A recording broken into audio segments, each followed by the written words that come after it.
জানেন তো এই ডাল দেখতেও যেমন সুন্দরী, খেতেও কিন্তু তেমনই সুস্বাদু। তো এই ডালের তো বিভিন্ন নাম আছে। আমি তো মাছ ডাল বলি, অনেকেই অনেক নামে ডাকেন।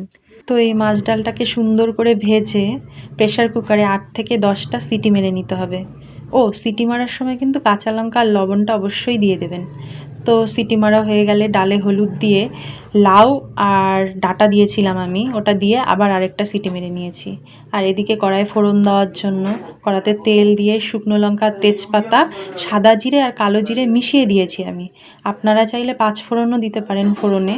তো যাই হোক, আমার কাছে সাদা জিরে আর কালো জিরে দিয়ে খেতেই বেশি ভালো লাগে।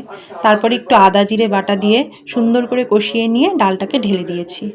তো ব্যাস হয়ে গেল মাছ ডাল নিরামিষভাবে। তো আপনারা একটু ধনেপাতা দিয়ে দেবেন, আমার ঘরে ছিল না তাই দিতে পারিনি।